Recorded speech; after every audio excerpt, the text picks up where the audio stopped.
Last night, napadaan ako sa grocery, so bumili ako ng ibang pampasalubong pauwi ng Pilipinas.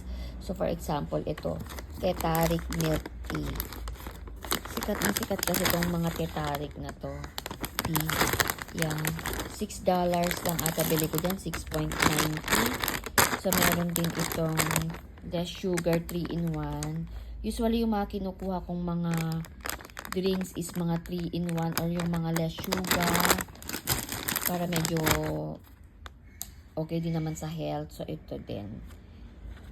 Hainan tea. Yan. Mukha naman din siyang masarap.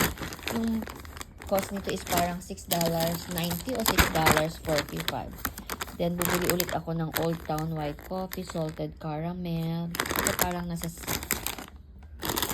ba o $6.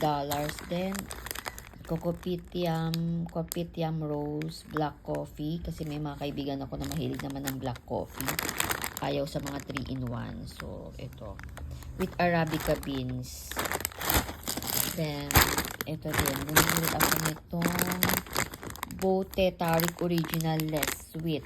Mas okay kasi yung mga no cholesterol, less sugar. Sinabi rin kasi sa akin to ng isang kaibigan ko na maganda raw pang pasalubong yung mga ganitong kape. Masarap daw kasi. At saka hindi rin ganun kamahal. Saka dito sa Singapore kasi mahilig dito yung mga tao na mga tea ice, coffee tea, ganyan. So ayan, iimpake ko lang lahat ito para pasalubong kasi uuwi ako for Holy Week